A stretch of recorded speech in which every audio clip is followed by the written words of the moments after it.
I'm with Kate and Matthew, who are the artistic directors of Mayfest. So what can people kind of expect from Mayfest?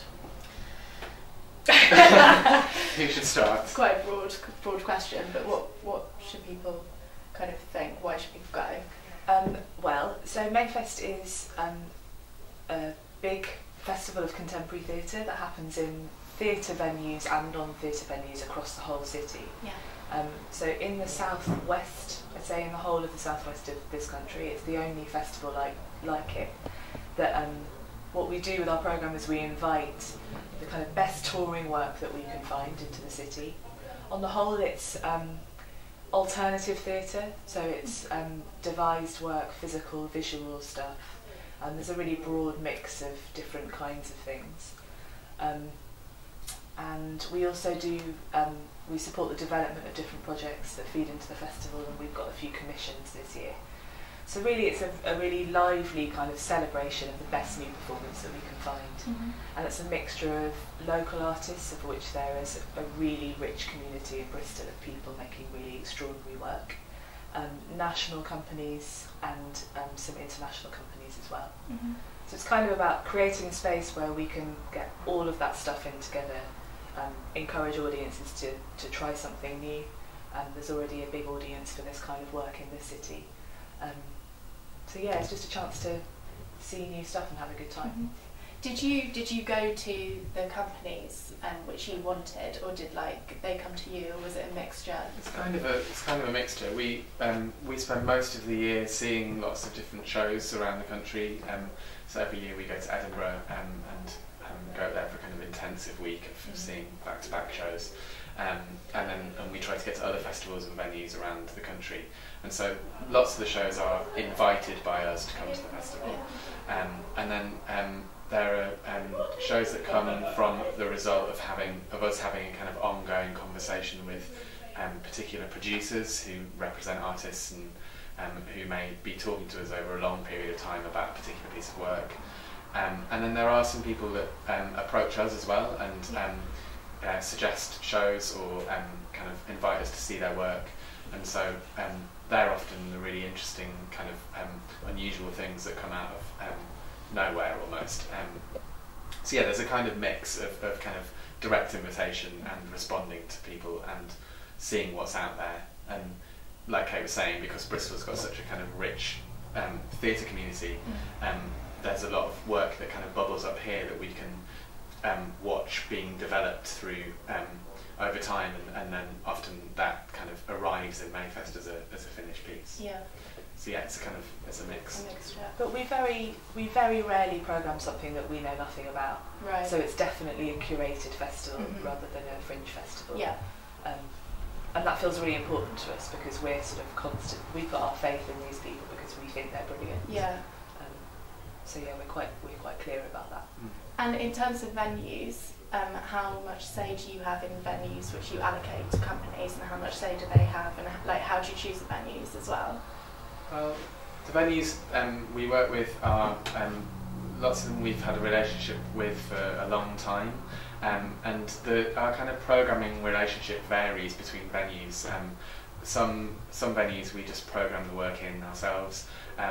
With all of them, I suppose we do have a kind of conversation with the people who run those venues as to what kind of work feels right in those spaces. Yeah.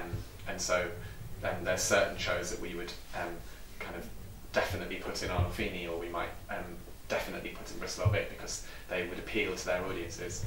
But one thing we find interesting is mixing that up a little bit and kind of challenging audiences to see something unusual in a different venue that they wouldn't normally go to. And more the work we programme happens outside of theatre spaces as well, and that's really exciting to find unusual venues and sites that we can programme work into. Yeah, what venues have you got at the moment, like more unusual ones in Bristol? Because I know there's quite a lot at the Old Vic. Yeah. But apart from that, we're for the first time we're doing a show at the Trinity Centre in Old Market, which is an amazing music venue with a big reputation, and they're just building their theatre programme. Yeah. So we've got the National Theatre of Scotland doing a show in there which opens tomorrow. We're doing a piece in a car park. There's a piece called Magna Mysteria, which runs throughout the festival and pops up in a variety of different locations secretly. There's also a storytelling project, which is where the storytellers have basically they're creating bespoke stories for different spaces. Yeah. There's a piece that's happening in people's houses, which takes the form of a kind of Avon party. So you basically book the show, and then the show literally knocks on your door and comes in and it happens. That's awesome. Wow. The show in the garage in St Werburgh's, Yeah. which is a kind of almost like a kind of gig, like a DIY concert that happens, and with people sitting outside the garage looking into it. Yeah. So yeah, those really yeah, varied. yeah, very much so. Yeah. And have you seen all of the pieces? Yeah. Yeah. We have, unless they're premiering in the festival, which there are a few, so where we haven't seen it, we've been involved in the creative development of the project. Yeah. So the piece in the garage is something that we haven't seen it yet because it's not finished. Yeah, understandable. Yeah. Okay. And if you could pick like a top 3, could you do that? So tough. I I mean, wonder if ours would be different. yeah, maybe we should do 3 each. I mean, I think it's like I find it easy to say which ones are the ones I'm most looking forward to, because obviously I think all of them are excellent. Okay, which 3 are you most looking forward to then? I'm really looking forward to the National Theatre of Scotland show at Trinity, Strange and Doing and Pleasure Heart, because I actually haven't seen that show. Kate saw it in Edinburgh and I didn't, so I'm really looking forward to seeing that. I'm looking forward to Goose Party, which is a show by Little Bulb Theatre, who have been in the last 3 or 4 Mayfests, and they're just a great company. And this is a kind of gig that happens at a social club on Colston Street. And it's the last show in the festival as well, so it will feel a bit like, hooray, we made it. Yeah, I saw that actually at the Fringe Festival. Oh, okay, yeah. It was so good. Yeah, it's really good, isn't it? Yeah. And then I probably would pick. It's hard. I'd probably pick Garage Band, I think, because I'm really looking forward to that, and I'm intrigued to see how it's going to develop and see that for the first time. Cool. Nice. Well, Matthew's nicked a few of mine. Sorry. No, that's good. I'm really looking forward to Minsk, the show by Belarus 3 Theatre, which is on at the Tobacco Factory for a full week, because it's an incredible piece of work, and Bristol doesn't get kind of high-profile international work that often, so it feels really exciting to be able to bring that here.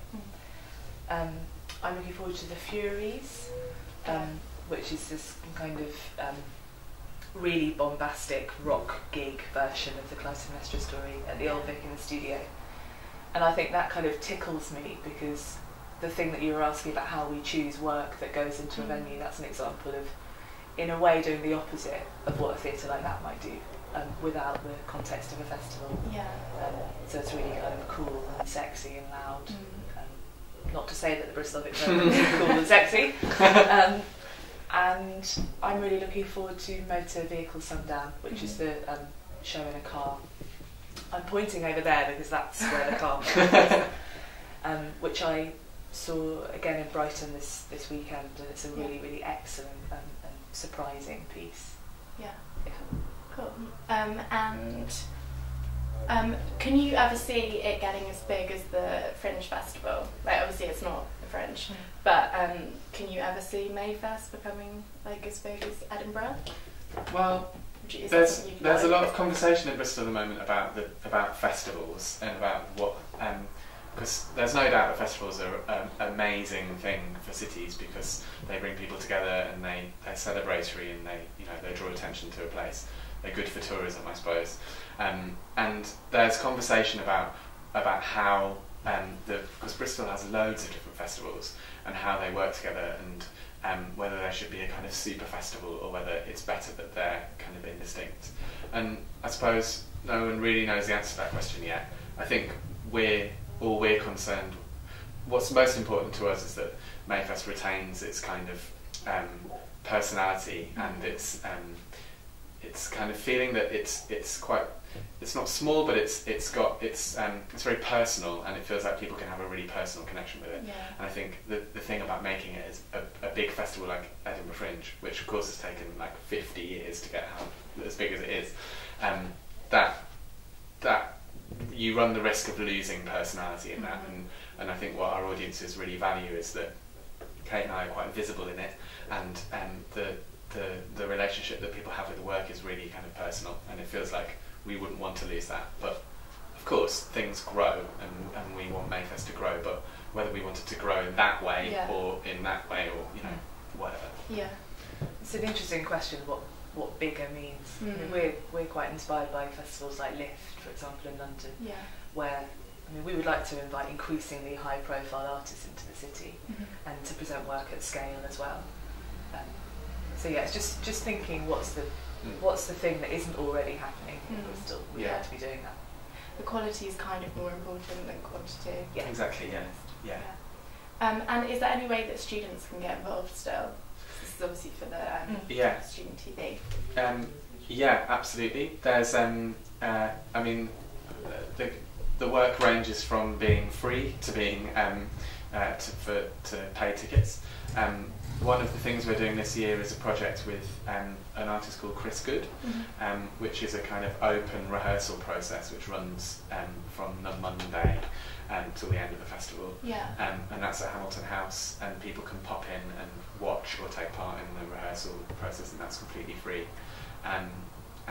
There's also, we run 2 discussion sessions, kind of artist breakfasts, which are this year about the relationship between art and science, and whether artists have a responsibility to be political, and they're free to go to, and really inspiring chats. When are those? One of them is at Spike Island and one's at Bordeaux Quay, Okay. and the details are on our website. We've also got the Blind Tiger, which is our late night festival bar at the Old Vic, and that's essentially a kind of open mic bar. So that's open to anyone who wants to do a little turn. You just kind of turn up and sign your name on the blackboard, and that's really good fun. And really the main thing is we just want people to come and hang out and